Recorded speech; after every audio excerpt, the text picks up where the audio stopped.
عشوة شوف العشوة، عشوة فيها لمة، عشوة تسعد قلبك في برنامج عشوة، في برنامج عشوة. لا لا لا لا لا لا لا لا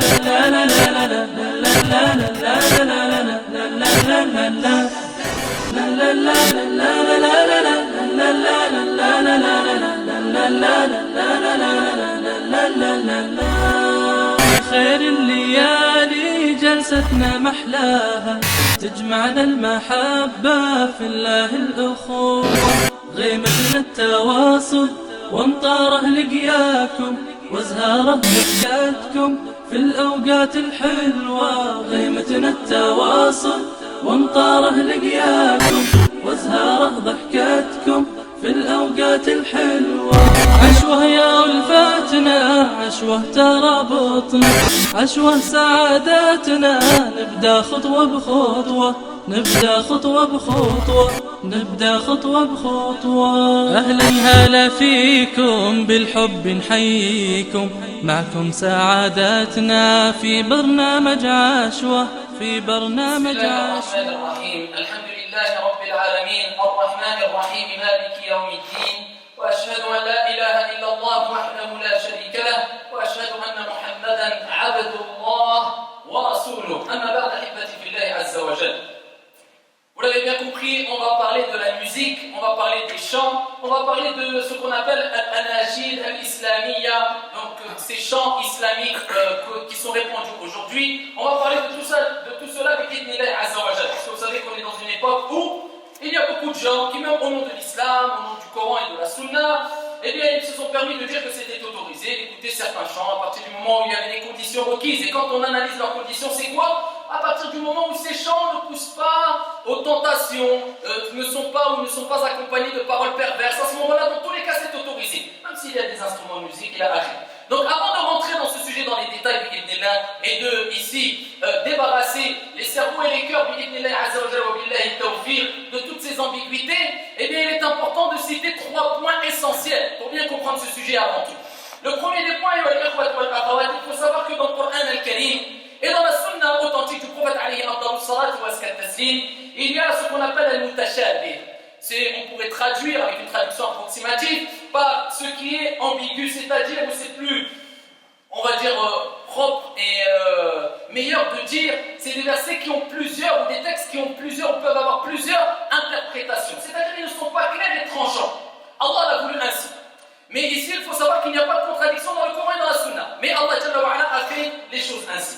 Et il y a d'autres versets coraniques, comme il y a d'autres hadiths du prophète et c'est la même chose dans les paroles des savants. Tu vas trouver des paroles qui prêtent à plusieurs interprétations. Et bien les gens véridiques, sincères, honnêtes, droits, et bien ils vont voir qu'est-ce qu'a dit le savant de façon claire concernant ce sujet. Et bien il y a d'autres versets coraniques et d'autres textes qui sont clairs, qui sont tranchants, qui, même si on les prend de façon apparente, la chose et l'explication elle est claire, et bien sûr d'après la compréhension des plus prédécesseurs avant tout et de nos savants contemporains aussi. Et bien ici Allah nous rappelle dans le Coran al-Karim, quand on se retrouve dans cette situation, on a des versets, on a le mutashabih et on a le muhkam, ce qui peut prêter à confusion, à plusieurs interprétations. Et bien on renvoie à ce qui est plus clair, ce qui est tranchant dans le Coran ou dans la Sunna concernant le même sujet. C'est-à-dire tu réunis tous les textes du Coran, de la Sunna, des paroles des salafs concernant un sujet. Là, à ce moment-là, tu pourras parler avec véracité, avec ici une certaine confiance, et avec science, et avec une bonne compréhension. Et ça t'évitera de te perdre et de tomber dans ce qu'on appelle al-shubuhat, les ambiguïtés. Eh bien, ici, ahibati fillah, c'est la première des choses à savoir. Donc, quand des gens vous parlent d'un sujet, et qu'ils utilisent simplement les versets ou les textes qui sont soit faits, je parle de la Sunna du prophète alayhi salatu wassalam, ou bien soit qui prête à confusion, c'est-à-dire tu as notre manque de science, et ils délaissent ce qui est clair, ça c'est une preuve de leur égarement. Donc base-toi déjà sur tout ce qui est clair, apparent, tranchant, et qui apaise ton cœur. Déjà si tu as compris cela, alhamdulillah on peut aller plus loin. Deuxième des choses, ces gens-là en général qui cherchent toujours ce qui est ambigu, ce qui est qui prête à confusion, eh bien ce sont ceux qui cherchent toujours les permissions des savants. Parce qu'il a une intention bien particulière, il ne cherche pas la vérité, mais il cherche ce qui va l'arranger. Ou alors ici, même s'il prétend chercher la vérité, quelquefois il est égaré, son cœur s'est aveuglé, et le miskin, que son intention soit bonne ou pas, il va s'égarer. Mais moi je parle des gens qui ont une bonne intention, et ici, qui même prétendent être sur la voie de la vérité et être guidés. Ils ont un niveau de science, et ils vont utiliser les textes du Coran, les textes de la Sunna authentique. Eh bien, ceux-là, en général, on va les voir, ceux qui sont toujours dans les choses ambiguës, ils aiment chercher ici ce qui les arrange. Et ils vont utiliser des preuves. Et ils vont dire à partir du moment où il y a une divergence, tu dois accepter. Soit une divergence, on la respecte. Mais ton intention au fond de toi, quand tu cherches bien, est-ce que c'était de chercher la vérité ou ce qui t'arrangeait? Est-ce que tu cherchais les permissions ou est-ce que tu cherchais la vérité? La bonne réponse, eh bien tu verras que celui qui est vraiment honnête au fond de lui, il ne cessera de te dire oui mais Allah il veut pour vous la facilité. Et tu comprends que là il cherche ce qui est facile pour lui. Il ne cherche pas la vérité. Et bien sûr, le prophète quand il avait le choix entre deux choses, il choisissait ce qu'il y avait de plus facile. Quand les deux étaient autorisés, sans aucun doute. Mais c'est pas quand une chose faisait partie d'une chose qui était contraire au Coran et à la Sunna. Non. Donc il faut déjà que ces deux choses soient autorisées conformes au Coran et à la Sunna. Ça ne concerne pas les divergences réprouvées. Donc nous disons, celui qui va chercher toujours la facilité, il ne cherche pas la vérité, mais tout ce qui l'arrange, eh bien il est encadré par la parole de Sulayman al-Taymi, qui faisait partie des salafs. Il dit in akhadta bi rukhsati kulli alimin ijtama'a fika ash-sharr kullu. Il disait rahimahullah rahmatan wasi'a. Ici, si tu cherches toujours la permission de chaque savant, tu essaies de chercher il a dit haram. Non, un tel il a dit halal, là ça m'arrange. Et tu verras que, en général, ces gens-là, ils vont passer d'un savant à un autre. Et même quelquefois, ils vont prendre et citer des noms de savants alors qu'ils n'en parlent jamais. Mais parce que dans ce sujet-là, ça l'intéressait et ça l'arrangeait. Quelle est son intention alors que le prophète dit Innamal a'malu binniyat wa innamal likulli imri'in ma nawa. Chacun, ici, les actions ne valent que par leur intention. Et les actions dépendent de quoi? De ton intention, ya Abdallah. Quelle est ton intention? Donc ici, qu'est-ce qu'il dit ce pieux prédécesseur? Eh bien, celui où si tu cherches toutes les permissions des savants, eh bien, sache que le mal tout entier va se réunir en toi. Si tu as compris ça, on peut continuer. Troisième des choses à retenir et à prendre en considération, comme il se doit, le hadith du prophète alayhi afdalu salat wa taslim. Quand il dit le hadith est rapporté par Muslim, il parle du péché. Si tu veux savoir c'est quoi le péché, eh bien interroge ton cœur, ya Abdallah, dans certaines situations et dans certaines circonstances. Et on peut le dire de façon générale. Pourquoi? Car le prophète, quand il a parlé du péché, il a dit le péché c'est quoi? Dans le hadith rapporté par Muslim, c'est ce qui va provoquer en toi, dans ton fort intérieur, en toi, une gêne, haraj. Tu seras gêné, tu ne seras pas bien, tu ne seras pas maltaire, tu ne seras pas apaisé, mutma'in. C'est-à-dire quelque part tu te sens un peu mal. T'es pas, alhamdoulilah, c'est-à-dire tu fais pas partie des gens dont Allah Azza wa Jal sharaha sadrahum. Il a ouvert leur poitrine, comme qala al-ulama, celui dont Allah Azza wa Jal a ouvert sa poitrine, c'est celui qui, quand il va voir une chose qui provoque en lui la gêne, il va l'abandonner. Et quand il va avoir un ordre divin ou prophétique, il va l'accepter, et ici de façon apaisée. Et il sera heureux d'obéir à Allah et à son messager. Et bien le péché, c'est quand tu vas le faire, tu fais une chose. Même si tu dis avec ta langue, non, c'est pas haram, j'ai entendu tel savant dire ceci ou cela. Mais si tu es gêné quand tu le fais. Et deuxième des choses, le prophète a dit, le péché c'est aussi, non seulement quand tu le fais, tu es gêné, mais en plus de ça, tu détesterais que les gens savent ce que tu fais. C'est-à-dire que tu vas le faire, mais si on te dit, ah, c'est pas un péché, bah d'accord, on va dévoiler ce que tu as fait devant tout le monde. Ou par exemple devant ton père, fais-le, ou devant ta mère. Ou bien devant tel genre de science, ou bien devant tel, ou bien plus encore, eh bien tu sais très bien que tu vas ressusciter devant Allah comme dans la même situation dans laquelle tu es mort. Eh bien, sache que si tu ressuscites devant Allah en train de, par exemple, écouter de la musique, si tu meurs en train d'écouter de la musique, tu vas ressusciter devant Allah en train d'écouter ton rap ou ta je ne sais quoi comme musique. Donc c'est toi, pour toi ce n'est pas un péché. Donc toi, tu peux assumer cette parole en disant, moi je serai apaisé et ça ne provoquerait aucune gêne en moi. Et ça ne me dérange pas qu'Allah Azza wa Jal sache ou me ressuscite dans cette position, cette situation. Eh bien, seul un menteur ou une personne très égarée pourrait dire ces paroles-là. Comment quelqu'un pourrait être mutma'in, apaisé de ressusciter devant Allah en train d'écouter du rap? Billahi alaykum, ajib. Alors qu'Allah Azza wa Jal a descendu le meilleur des livres, le meilleur des récits, la meilleure des paroles, Al-Qur'an, Ar-Rahman, Allama Al-Qur'an. Allah Azza wa Jal, le miséricordieux qui a enseigné Al-Qur'an. Allah, quand il parle du Coran, il ahibba, qu'est-ce qu'il dit? Si on avait descendu, révélé ce Coran sur une montagne, tu l'aurais vu humilié, se fend par crainte, par peur, Seigneur tabaraka wa ta'ala. Tu laisses cela, pourquoi? Sawtu shaytan, la parole du diable, wal-iyadu billah. Et bien sûr, ahibati billah, ça c'est un moyen de savoir qu'est-ce qui est halal et qu'est-ce qui est haram. Il y a des gens, wallah, peu importe la situation dans laquelle ils sont, ils prétendent être sur la vérité, mais quand ils sont dans cette situation, ils sont gênés. Et ils se sentent mal. Et ils essaient de se dissimuler et de se cacher. Si tu es dans le haqq, fais la chose ouvertement. Pourquoi tu te caches et tu as un mal-être, un mal à l'aise? C'est qu'il y a un problème, ya Abdullah. C'est qu'il y a un égarement quelque part. Cherche bien dans ton cœur. Alors quand tu es bien, alhamdulillah, et que tu fais les choses et tu as tes preuves du Coran et de la Sunna, mais pas misala fil umma, wallahi al-azim, tu te sentiras toujours bien. Alhamdulillah, apaisé. Et tu vas de l'avant, walillahi hamd. Mais pas bêtement. Et ici, ahibati fillah, le prophète nous rappelle que si tu sens de la gêne quand tu fais quelque chose, ou bien tu n'aimerais pas que les gens sachent, eh bien c'est ça le péché. Si tu as compris ça, on peut continuer. Parmi les choses à retenir ici, avant de rentrer dans les détails concernant les preuves du Coran et de la Sunna qui sont claires, concernant l'interdiction de la musique et surtout les chants accompagnés d'instruments de musique, eh bien retiens ce hadith rapporté par Al-Bukhari ou Muslim fi Sahihain. Ça c'est parmi les premiers hadiths que le débutant en étudiant, ou le débutant dans l'apprentissage va demander de la science apprend. Inna al-halal bayyin wa inna al-haram bayyin wa baynahuma mushtabihat. Et ici le prophète il montre que le halal il est clair, il est voyant. Et le haram il est clair, il est voyant. Et entre les deux, ici il y a des choses, on revient encore à tout ce qui est mutashabih. Wa baynahuma mushtabihat. Il y a des choses qui prêtent à confusion, à ambiguïté, à plusieurs interprétations, qui sont douteuses. Il y a des choses douteuses. Et ici, le prophète il dit La ya'lamuhunna kathirun min an-nas. Il n'y a pas beaucoup de gens qui connaissent ces choses douteuses. C'est pour ça que Allah dit Fas'alu ahla dhikr in kuntum la ta'lamun.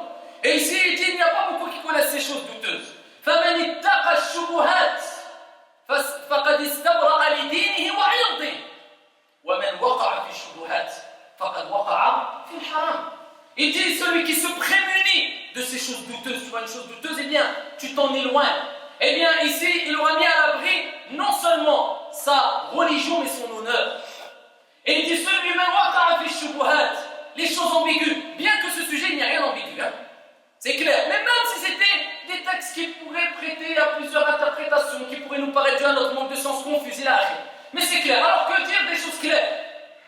Là, on parle des choses qui t'as un doute, c'est confus pour toi. Eh bien, le prophète il dit celui qui tombe dans ces choses où tu as des doutes douteuses, eh bien, il est certes tombé, c'est-à-dire qu'il finira un moment ou un autre, c'est ça le but, il finira un moment ou un autre par tomber dans le haram. Donc, ahibati fillah, maintenant, si on a compris ces fondements-là, ces règles-là, ces textes-là, eh bien, alhamdulillah, on peut balayer beaucoup d'ambiguïté devant nous concernant ce sujet qui est al-musiqa, la musique, ou les chants accompagnés d'instruments de musique, ou les chants pervers ila akhir, comme on va le voir dans les détails. Et vous savez tous et toutes, ahibati fillah, simplement en utilisant la raison que la musique c'est une chose qui excite, qui est malsaine, qui n'inspire pas la propreté, la pureté, la bonne moralité, la bonne éthique. Et on le sait tous. C'est quoi billahi alaykoum qui anime toutes les soirées où il y a le plus de choses illicites? C'est quoi si ce n'est la musique? Est-ce que tu t'imagines toi un endroit où les gens, vous connaissez cet endroit-là, se réunissent pour danser, commettre des choses illicites le soir? Tu t'imagines toi rentrer dans cet endroit-là et il n'y a pas de musique? C'est la musique!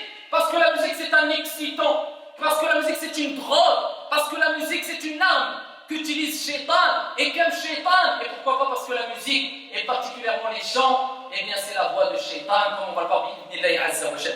Eh bien sûr, ahibati fillah, vous voyez les gens qui ne gardent plus les pieds sur terre quand ils écoutent de la musique. Et je donne souvent cet exemple concret. Et il suffit de voir une petite personne, ou une personne plutôt, rentrer dans une petite voiture, par exemple une R5 ou une Super 5 ou je ne sais quoi, et il va mettre un type de musique. Et ici, avec cette musique qui va rentrer dans son sang, dans ses veines, dans son cœur, qui va l'imprégner, puisqu'il y va croire qu'il est dans une Porsche. C'est vrai ou pas? Et il y a des gens, ils mettent une musique qui se prennent pour je ne sais qui. Et ils voyagent. Et ça, c'est Shaitan là, qui joue avec eux. Pourquoi? Parce qu'il a ouvert la porte, il a ouvert son cœur à qui? Iblis, Shaitan. Et Shaitan, il l'excite avec cela. Et il le fait rêvasser.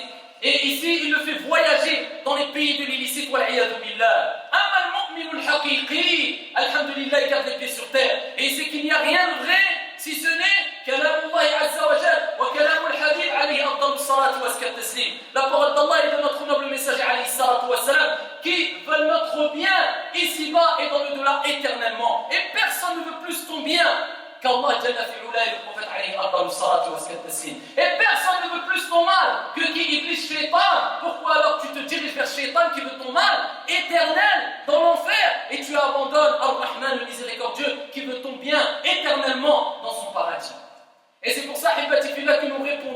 gens qui utilisent des paroles ambiguës en disant eh bien, la musique, à partir du moment, et regardez les conditions qu'il cite, à partir du moment où ça ne te pousse pas à tomber dans les passions ou dans une chose illicite ou dans le fait de t'attirer, ça ne t'attire pas vers les choses qui sont illicites comme une femme qui t'est illicite par exemple, ou bien de l'alcool, ou bien de la drogue, ou bien acquérir de l'argent haram, des choses comme ça, eh bien c'est autorisé. Billahi alaykum. Vous connaissez vous des musiques où il y a des chanteurs qui disent Ittaqullaha haqqa tuqatih wa la tamutunna illa wa antum muslimun. Vous connaissez des musiques où il y a des chanteurs qui vont vous dire Ittaqillaha haythuma kunt, où ils vont vous citer les paroles d'Allah et du prophète Ali Abdul Salat ou Askat Taslim. Ou alors les musiques, les chanteurs, qu'est-ce qu'ils disent? Ils poussent à quoi? À faire dépasser la personne et tomber dans l'amour excessif, et dans les passions, et dans tu la verras, elle te verra, vous vivrez éternellement ensemble, et dans je ne sais quoi encore. Et aller dans les choses ici qui font dépasser la personne, ou alors dans le fait d'acquérir de l'argent illicite, de devenir riche, avoir des voitures, ça appelle à ça les musiques. C'est ça que ça appelle. Et il y a des gens ici qui ont prétendu, eh bien, ici parler d'Allah et de son messager dans les musiques et dans leurs chants, et ils ont dit, bah, à ce moment-là, on a le droit de chanter. Eh bien, ici, on les renvoie à d'autres paroles des savants, à d'autres paroles du Coran, à d'autres paroles du prophète Ali sallallahu alayhi wa sallam, qui interdisent les instruments de musique. Et si tu leur tires les instruments de musique à ces gens-là, eh bien, l'histoire est finie. Ah, bien sûr, parce que le shaitan, il ne peut plus rien faire. Donc ici, tu verras ces gens-là qui disent ça, ils vont parler de la religion en mettant des instruments de musique. Et le résultat, Shaitan a envoyé leurs actions. Il y a même dans des soirées où il y a de l'alcool, où il y a de la mixité interdite, il a akhiri, où tu vas entendre ces chansons tournées, où ils parlent d'Allah et de son messager, accompagnés de musique, et les gens les utilisent pour se distraire au bord de l'alcool. C'est ça que tu as fait. Masha'Allah, tabarakallah. Subhanallah, ajib. Ça, c'est un pur égarement. Et provoqué par les mains de ces gens qui ont mal compris cette religion. Et qui à la base souvent, Wallah, ils cherchaient ce qui les arrangeait. Et ici, ils ont réuni tout le mal dans leur propre personne, ou en eux-mêmes, comme a dit ici Sulayman al-Taymi, rahimahullah rahmatan wasi'a. Si on part maintenant ici voir les paroles d'Allah subhanahu wa ta'ala, qu'est-ce qu'il a dit Allah Jalla wa ala sur la musique? Parmi les versets coraniques qui montrent clairement que la musique c'est haram, eh bien la parole d'Allah subhanahu wa ta'ala quand il dit Jalla fi'ula wa minan nas, parmi les gens, il y a parmi les gens, wa minan nas man yashtari lahu al-hadith liyudilla an sabilillah bighayri ilm wa yattakhidhaha huzwa. Il y a parmi les gens ceux qui vont acheter de plaisants discours. Ah, là où al-hadith. Pourquoi? Pour égarer les gens du sentier d'Allah Azza wa Jal. Ils vont les prendre en raillerie. Et Allah Azza wa Jal dit cela, ils auront un châtiment muhin avilissant. Ces gens-là, ils auront un châtiment avilissant. Et bien maintenant, pour comprendre le Coran al-Karim, il faut revenir vers les paroles des plus prédécesseurs. Et réunir les paroles des plus prédécesseurs. Qu'est-ce qu'on dit les plus prédécesseurs concernant ces versets coraniques? Eh bien ici, on a Ibn Abbas, Turjuman al-Qur'an. Ibn Abbas, radiyallahu ta'ala anhu wa arda. Ici, qui a dit, comme il est mentionné dans Al-Bukhari, dans Adab al-Mufrad, il dit, radiyallahu anhu wa an abih, lahu al-hadith, les plaisants discours, ce sont al-rina, les chants, et ce qui s'ensuit, ce qui ressemble au chant et qui va avec les chants. Ça, c'est la parole d'Abdullah ibn Abbas. Mujahid, rahimahullah rahmatan wasi'a. Qu'est-ce qu'il dit? Et il a juré ici, Mujahid, Ibn Mas'ud, afwan. Ibn Mas'ud, radiyallahu ta'ala anhu wa arda, il a juré que ça concernait la musique et les chants. Ça concernait quoi? Les chants. Il parle de lahu al-hadith et il a juré par 3 reprises. Il a dit, Wallahi, Wallahi, Wallah, que c'est les chants. Ça c'est qui? Ça c'est Ibn Mas'ud radiyallahu anhu wa arda. Donc le verset il est clair. Donc il y a des gens qui vont toujours choisir des choses comme on a dit précédemment, ils vont chercher les paroles des savants, c'est-à-dire les permissions, non pas les paroles des savants, les permissions. Ils ne savent même pas c'est qui va dire cette fatwa ou apporter cette fatwa, ils cherchent la permission, ensuite ils regardent c'est qui le nom. Ah c'est Foulen, ah bah c'est bon, ça passe bien les gens, il y a le kaboul pour cette personne-là, pour ce savant-là. Donc il ne cherche pas le nom du savant et ensuite il cherche d'abord la réponse qui le satisfait, après il prend les noms des savants. Et ils disent oui, Ibn Hazm il a autorisé déjà la musique à l'époque d'Ibn Hazm elle n'avait rien à voir à notre époque, premièrement. Deuxièmement, Ya Abdallah, on a dit précédemment que ce qui est muhkam, eh bien on le prend, et ce qui est mutashab, et ce qui prête à confusion et à différentes interprétations, on renvoie ce qui est clair. Troisièmement, Ibn Hazm c'est un être humain.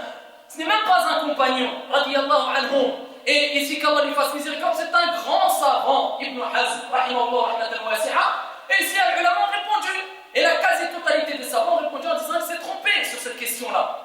Et à la kulli hal, nous disons à ces gens-là qui utilisent la parole d'Ibn Hazm, eh bien si vraiment vous cherchez les paroles d'Ibn Hazm, eh bien suivez les paroles d'Ibn Hazm dans toutes ces questions juridiques et toutes ces fatawa. Ibn Hazm, autodidacte, comme vous le savez ici, il a été connu pour ses avis très stricts.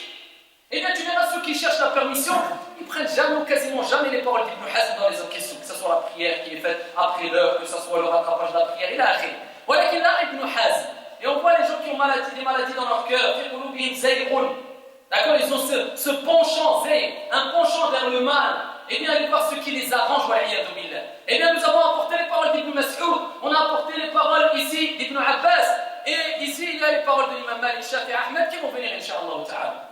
Un autre verset Coran, Allah Jalla wa Ala, il dit dans le Coran al-Karim, après qu'il est banni Shaitan, quand Shaitan il a refusé de se prosterner devant Adam alayhi salam, une prosternation de respect et ici d'obéissance vis-à-vis d'Allah subhanahu wa ta'ala et de soumission vis-à-vis d'Allah jalla fi'ula. Eh bien Allah azza wa jalla, il a reçu une parole de Shaitan, Allah azza wa jalla, il a dit une parole à Shaitan. Il lui a dit wastafziz man istata'ta minhum bi sawtik, et excite ceux d'entre eux que tu pourras avec ta voix. Eh bien, beaucoup d'exégètes, comme l'a mentionné Ibn Kathir, rahimahullah ta'ala, comme l'a dit Mujahid al-Mufassir, le grand Mufassir Mujahid, eh bien, ils ont dit que Sawtu Shaitan, ce n'est autre que quoi? Al-Ghina, les chants. Voilà les paroles d'Allah Azza wa Jalla de façon résumée, hein.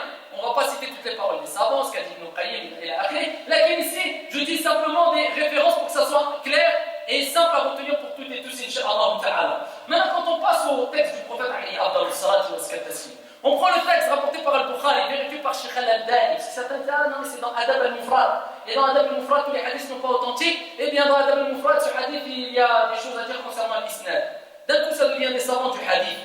Et ici, quand on a dit, Sheikh Al-Albani, il a mu'asirin, eh bien, ici, il a approuvé ce hadith-là et d'autres. Et à la kulli hal, le prophète Ali Salat wa Salam a dit, لا يكونن من أمتي أقوام يستحلون الحير والحرير والخمر والمعازف. Prophète Ali Salat wa Salam a dit dans ma communauté, il y aura dans ma communauté, c'est-à-dire chez nous, hein, il y a rien d'étonnant dans cela parce que le prophète il l'a dit à 14 siècles. Il y aura des gens, aqwam, des gens, ça peut être une personne, ça peut être des gens, un groupe de gens, des gens, aqwam yastahillun, c'est-à-dire ils vont rendre halal. Ils vont rendre permis, alors c'est haram, ça veut dire ça. Parce qu'il dit yastahilluna, et il mentionne ce qui est interdit. Et parmi ces choses-là interdites, la soie, la fornication, il dit al-khamr wal-ma'azif. Ici le vin et al-ma'azif, c'est quoi? Les instruments de musique. Dans un autre hadith, rapporté toujours par Al-Bukhari, rahimahullah rahmatan wasi'a, le prophète Ali Abdul Salat wa Skatassim a dit, il y aura des gens ici qui vont consommer le vin, ils vont autoriser le vin, ils vont consommer, mais ils vont lui donner une autre appellation.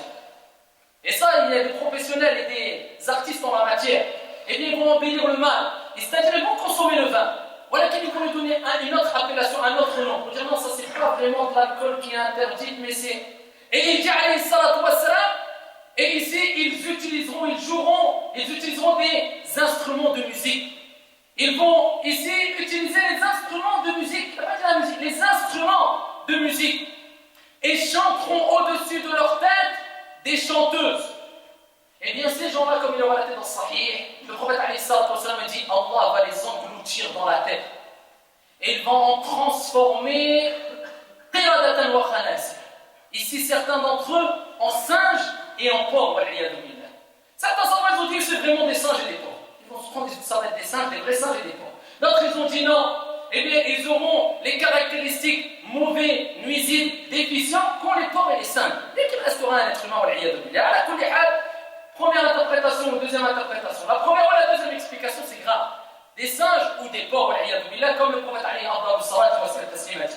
Quand on revoit maintenant les paroles des grands savants, l'imam Malik, l'imam Shafi'i, Ahmad, Abu Hanifa, l'imam Malik, imam Dar al-Hijra, ce grand imam de la maison de l'exil, de la demeure de l'exil, qui a vécu à Médine, ce grand savant qui est suivi par des millions de musulmans, particulièrement dans le Maghreb, petite idée sur la musique.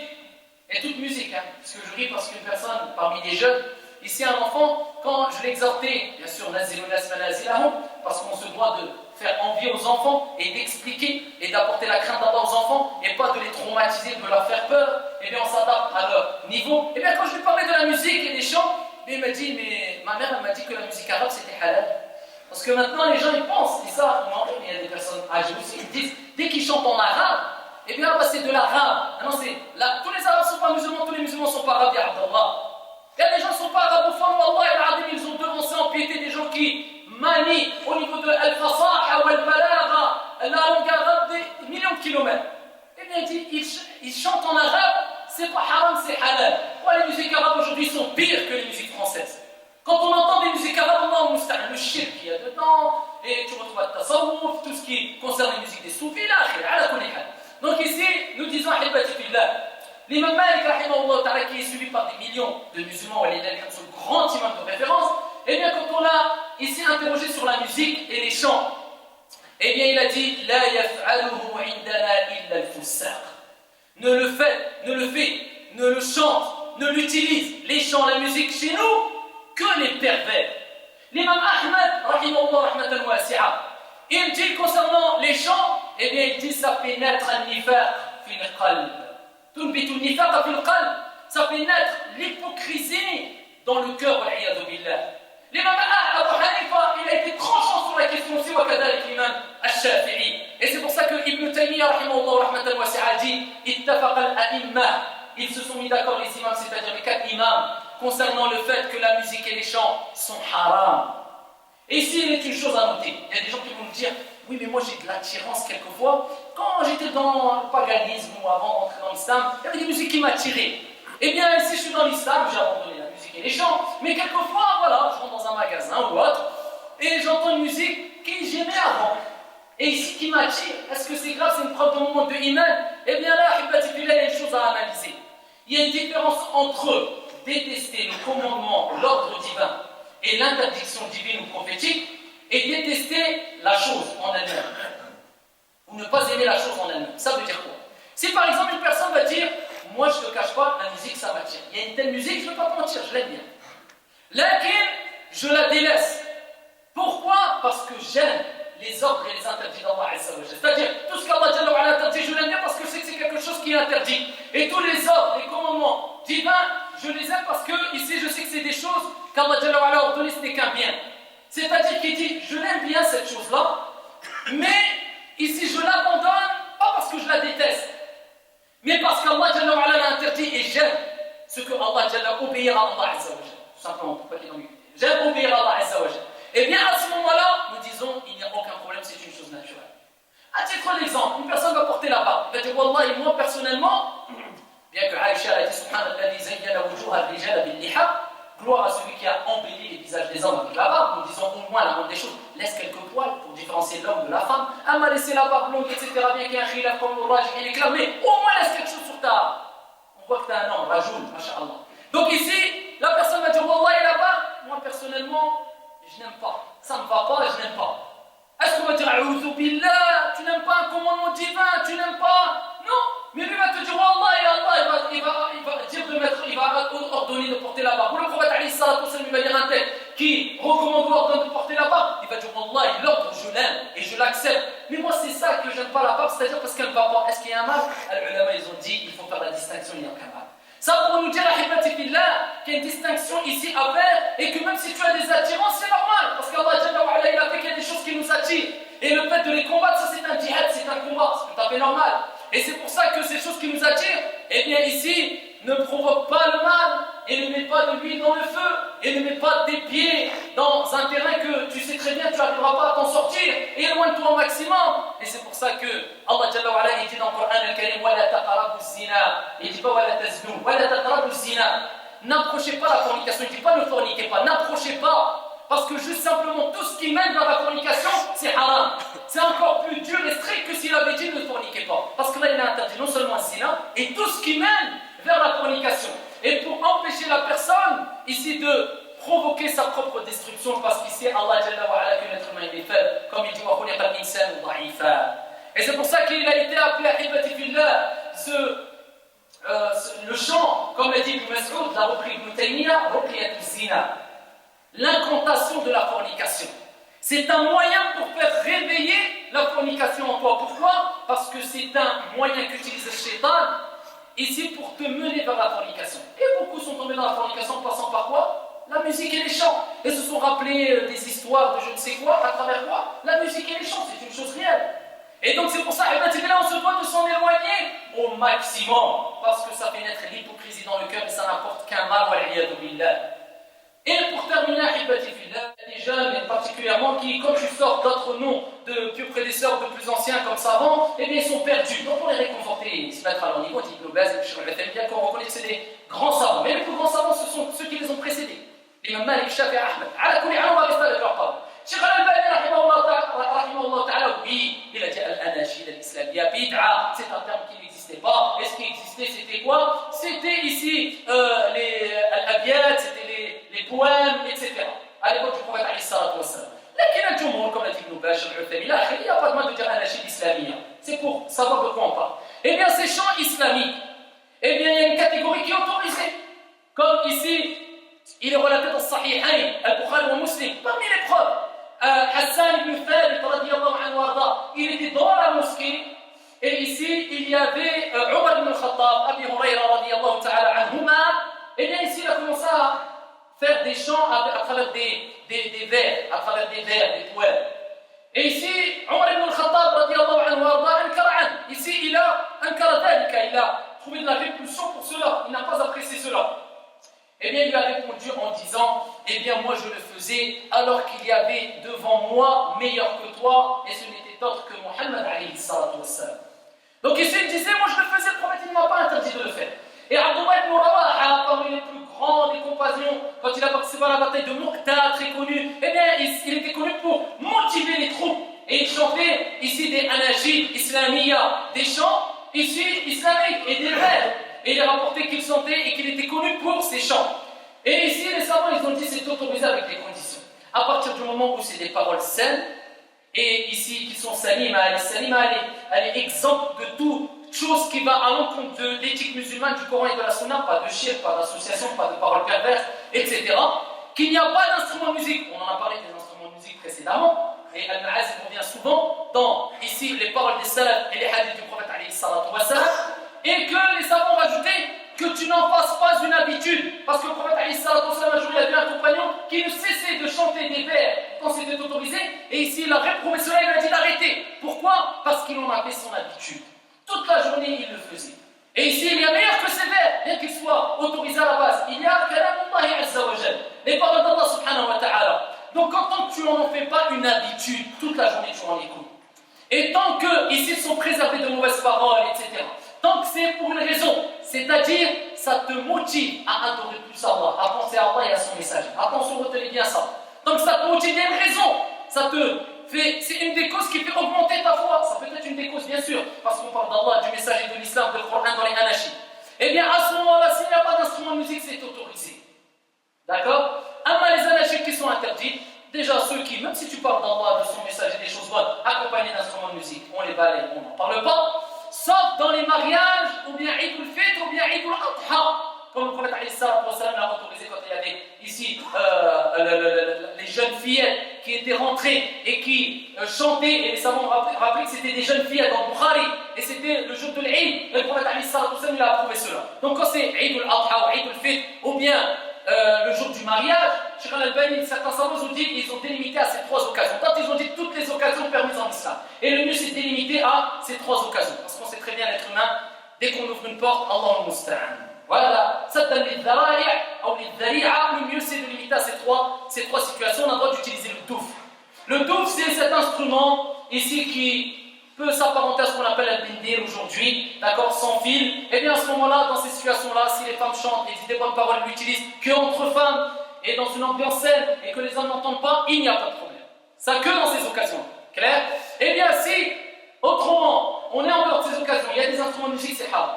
Deuxième des choses, c'est des paroles perverses, c'est haram. Même s'il n'y a pas d'instrument de musique. D'accord? Troisième des choses, et ça c'est une chose où il faut mettre l'accent.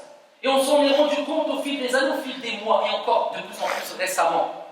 Ici, il y a des anachis. Vous allez voir, il n'y a pas d'instrument de musique. Et vous allez voir, ici, les paroles sont bonnes, sont saines. Mais par contre, quand tu mets ce anachid, tu écoutes ce anachid, la façon de chanter et la manière qu'il est utilisée dans ce anachid est identique aux musiques qui sont répandues et qui sont haram. Comment voir la distinction? Eh bien, si tu vois la personne qui écoute des anachid, ou toi tu écoutes un anachid, bien qu'il n'y a pas d'instrument de musique, et bien qu'il n'y a pas de choses perverses, mais qui, dans la façon de chanter, tu vois que c'est identique, même une personne qui n'a pas l'arabe, il va dire, attends, c'est quelque chose de halal ou haram. Ou la personne qui est loin de la religion va penser que c'est une musique. Et en plus de cela, ça fait naître en toi des certaines pulsions, des passions. Et ça te fait penser peut-être même à des choses illicites, ou ça te fait voyager, il faut dire les choses comme ils sont, dans le monde de je l'aime, elle m'aime, il a akhiri. Eh bien, sache que c'est haram. Donc là, il n'y a aucun doute sur cela. Parce que ici, le résultat est le même que la musique. C'est-à-dire que ça fait naître les passions, ça fait naître des choses illicites, ça pousse vers zina, et en plus c'est identique aux musiques. Et vous connaissez maintenant ce qui répand de plus en plus, ça n'a cessé de se détériorer au fil des années, je dirais même au fil des mois. Il y a même un chanteur très connu, et bien ici tout le monde l'écoute. Et quand tu vois ces musiques déjà, je ne parle même pas des musiques maintenant qui sont faites accompagnées d'instruments de musique, mais maintenant tu vois les gens ils l'écoutent, et quand tu te rends compte qu'ils l'écoutent de jour comme de nuit, surtout des femmes, eh bien tu vois que si tu leur demandes au fond de toi, sois sincère, tu l'écoutes, ça te fait penser à Allah et son message, ça augmente ta foi, ça te motive, ça te pousse à apprendre le Coran, ça te pousse à faire Qiyamul, c'est ça le but des anachid.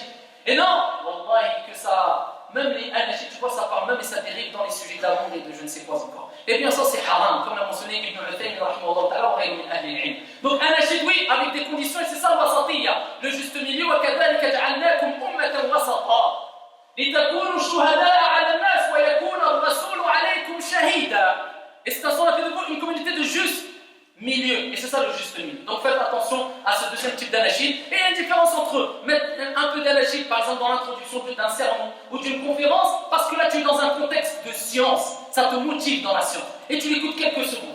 Et de l'écouter toute la journée et toute l'après-midi, même s'il est autorisé, ou toute la nuit, ou bien des anachids qui sont identiques aux chants qui sont à la base interdits. Et nous respectons celui qui accepte, qu'il accepte, celui qui n'accepte pas, qu'il n'accepte pas. Comme nous on respecte la divergence, et bien que les gens respectent la divergence, et ceux qui ont des preuves, et bien ceux qui contredisent les paroles qu'on a citées, et bien nous disons, comme Allah Jalla wa Ala a dit, Hatu burhanakum in kuntum sadiqin. Dit, apportez vos preuves si vous êtes véridiques. Wallahu ta'ala a'la wa a'lam.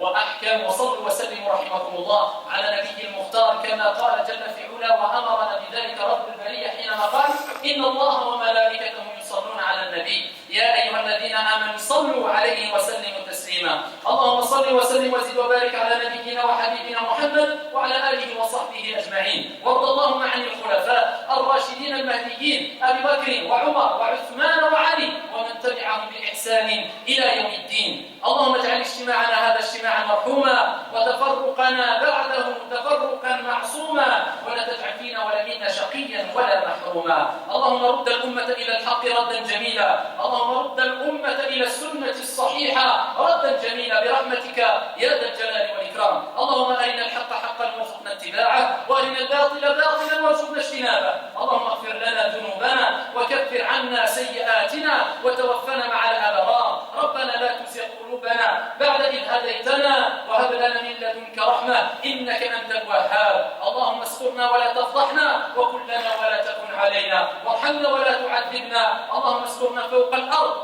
واسترنا تحت الأرض واسترنا يا ذا الجلال والإكرام يوم العرض اللهم اغفر لنا وارحمنا إنك أنت الغفور الرحيم وتب علينا إنك أنت التواب الرحيم اللهم لا تدع لنا في مقامنا هذا ذنبا إلا غفرته ولا دينا إلا قضيته ولا هما إلا فرجته ولا مريضا إلا شفيته برحمتك يا ذا الجلال والإكرام اللهم كما تعلم أحد الإخوة في هذه المدينة أوصانا بالدعاء فهو مريض نسأل الله جل وعلا أن يشفيه اللهم اشفيه اللهم اشفيه اللهم اشفيه شفاء لا يغادر سقما برحمتك الواسعة يا ذا الجلال والإكرام ربنا آتنا في الدنيا حسنة وفي الآخرة حسنة وقنا عذاب النار سبحان ربك رب العزة عما يصفون وسلام على المرسلين والحمد لله رب العالمين عشوة شوف العشوة عشوة فيها لمة عشوة تسعد قلبك في برنامج عشوة في برنامج عشوة لا لا لا لا لا لا لا لا لا لا لا لا لا لا لا لا لا لا لا لا لا لا لا لا لا